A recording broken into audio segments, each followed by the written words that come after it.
प्रणाम आत्मवंदन. 1 डिसेंबर मोक्षदा एकादशी. मोक्षदा एकादशी निमित्त आज जाणून घेणार आहोत मोक्षदा एकादशीची कहाणी आणि व्रत महात्म्य. चला तर मी व्हिडिओला सुरुवात करण्यापूर्वी माझे माता पिता गुरु सद्गुरु सर्व देवी देवता साधू संत ऋषिमुनी नवग्रहादी देवता नक्षत्र देवता तसेच माझ्या कुटुंबातील सर्व सदस्य यांच्या चरणी कोटी कोटी आत्मवंदन. गुरुर ब्रह्मा गुरुर विष्णू गुरुर्देव महेश्वरा गुरुर साक्षात परब्रह्म तस्मै श्री सद्गुरुवे नमः. 1 डिसेंबरला मोक्षदा एकादशी आहे. हिच्या महात्म्याविषयी आपण जाणून घेणार आहोत. युधिष्ठिराने विचारले, माधव मार्गशीर्ष शुक्ल पक्षाच्या एकादशीचे नाव काय आहे आणि तिचे कोणते फळ मिळते? भगवान श्रीकृष्ण म्हणाले, युधिष्ठिर, या एकादशीचे नाव मोक्ष म्हणजे मोक्षदा आहे. ही मोठमोठ्या पातकांचा नाश करणारी आहे. नरकामध्ये जे पितर दुःख भोगत असतात, या एकादशीचे व्रत करून त्यांना पुण्य अर्पण केल्याने त्यांची सद्गती होते आणि ते कुळ वंशाला आशीर्वाद देतात, मदतरूप होतात. या एकादशीचे व्रत करणारा आपल्या पापांचे, रोगांचे, कुविचारांचे शमन करतो. पूर्वकाळची गोष्ट आहे. चंपकनगरचा राजा वैखानस मोठा शूरवीर, कर्तृत्वान होता, सत्संगती आणि प्रजेचे पुत्रवत पालन करणारा होता.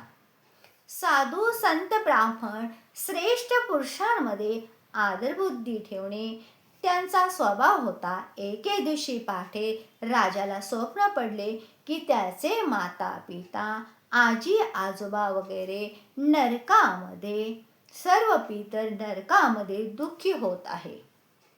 राजा सावध होऊन उठला आणि विचार करू लागला की प्रभातेचे स्वप्न सत्य होत असते. राजाने स्नानादितातून मुक्त होऊन सूर्याला अर्घ्य दिले.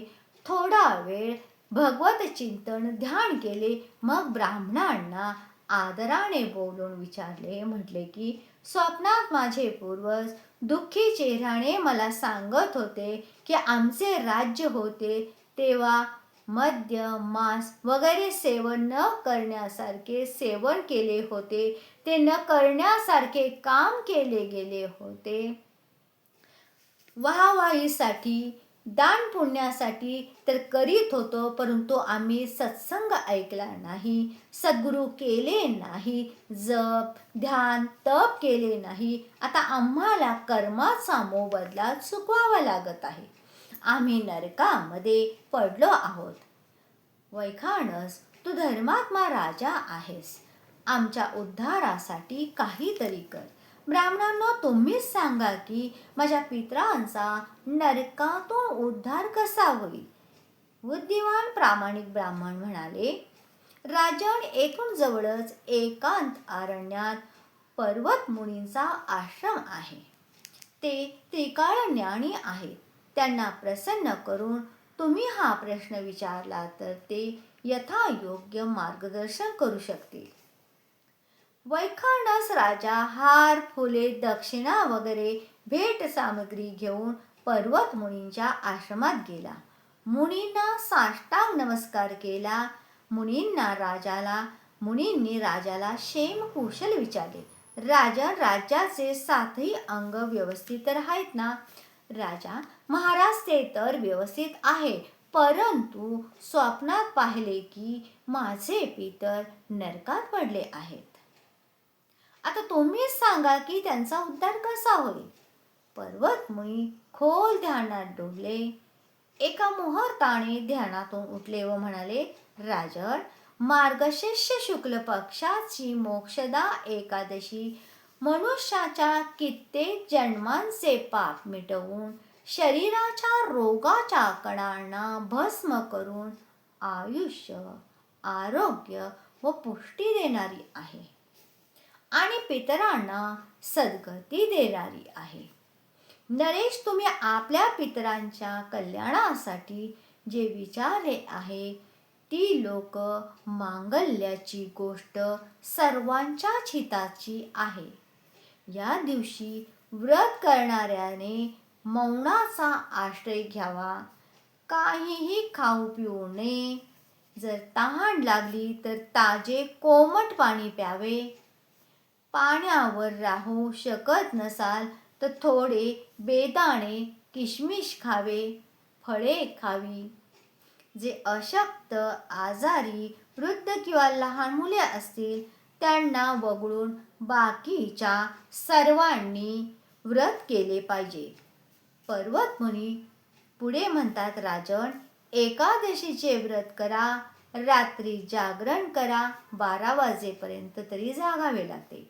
रात्री भगवंताचे आद्यपाद्य पूजन, आरती, भजन, कीर्तन वगैरे करून उल्हासित वातावरण बनवा.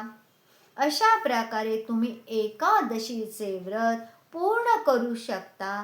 पूर्ण करून हातात जल घेऊन संकल्प करा की मी हे व्रत केले आहे, त्याचे फळ माझ्या पितरांच्या सद्गतीसाठी मी अर्पण करीत आहे.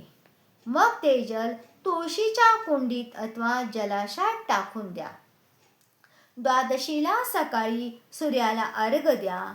सूर्यनारायणाला दोन्ही हातांच्या काखा दाखवून प्रार्थना करा असे की, हे सूर्यनारायणा, माझे पितर ज्या लोकात असतील, जशाही गती स्थितीत असतील, त्या सर्वांची सद्गती करण्याची कृपा करा. मी विधी-विधान करण्यास समर्थ नाही, मी तुम्हाला शरण आलो आहे. कोणी विधी-विधान करण्यास सक्षम असतील तरीही कोठे तरी चूक राहून गेली असेल तर अशा प्रकारची क्षमा याचना करणे शरणागती करणे आहे.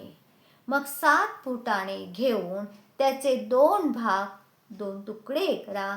उत्तरेकडे तोंड करून बसा आणि 7 तुकडे डोक्याच्या मागे म्हणजे दक्षिण दिशेला फेका आणि भावना करा की माझे 7 जन्मांचे जे कोणीही पूर्वज असतील त्या सर्वांची भगवान नारायण सद्गती करोत. मग फुटाण्याचे उरलेले 7 तुकडे खाऊन वरून पाणी पिऊन पारणे फेडा.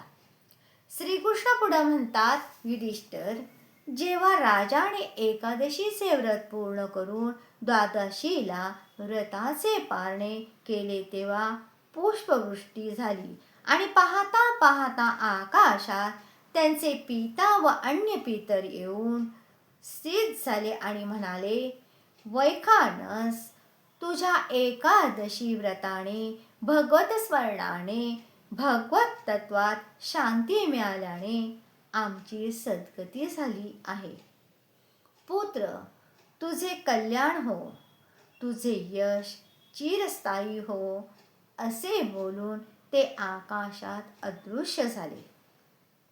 राजन, जो मनुष्य कल्याणमयी मोक्षदा एकादशीचे अशा प्रकारे व्रत करतो तो मृत्यूनंतर मोक्ष प्राप्त करतो. ही मोक्षदा एकादशी मनुष्यासाठी चिंतामणी समान सर्व कामना पूर्ण करणारी आहे. हिच्या महात्म्याचे वाचन श्रवण केल्याने वाजपेय यज्ञाचे फल प्राप्त होते. सर्व आपले पितर संतुष्ट होतात आणि आपल्या कुळाचा उद्धार होतो. आपल्यामध्ये पितृदोष नाहीसा होतो. असा हा दुग्ध शर्करा योग म्हणजेच मोक्षदा एकादशी. वर्षामध्ये 24 एकादशी असतात. दर महिन्याला 2 एकादशी असतात. प्रत्येक एकादशीला हे विशिष्ट महात्म्य आहे. त्याच्या आधाराने आपण जो उपवास करतो तो उपवास हा फक्त मानसिक नसून शरीरालाही आरामदायी आहे. आपला आहार हा संतुलित होतो. आहारावर आपले विचार अवलंबून असतात. आपले विचार देखील सात्विक होतात. म्हणून कोणताही उपास नाही केला तरी महिन्यातून येणारी एकादशी प्रत्येकाने अवश्य करावी. तिच्यामुळे आपल्याला शारीरिक फायदा होतो, मानसिक फायदा होतो, त्याचबरोबर आपल्या कुळाचाही उद्धार होतो. आणि ह्या दिवशी रात्री संध्याकाळी अर्घ्य दिला जातो चंद्राकडे बघून, आणि संध्याकाळी ध्यान साधना केली जाते. तसेच ओम नमो भगवते वासुदेवाय या मंत्राची एक माळ जपून विष्णू सहस्रनामाचे पठण केले जाते. अशा प्रकारे या मोक्षदायी एकादशीचे विशेष महात्म्य आहे. जय जय रघुवीर समर्थ, जय सद्गुरू. जे कोणी या एकादशीचे महात्म्य श्रवण करतील त्या सर्वांच्या सर्व मनोकामना इच्छा लवकरच पूर्ण होतील. तसेच त्यांच्या कुटुंबामध्ये सौख्य आनंद भरभरून वाईल. जय जय रघुवीर समर्थ, जय सद्गुरू.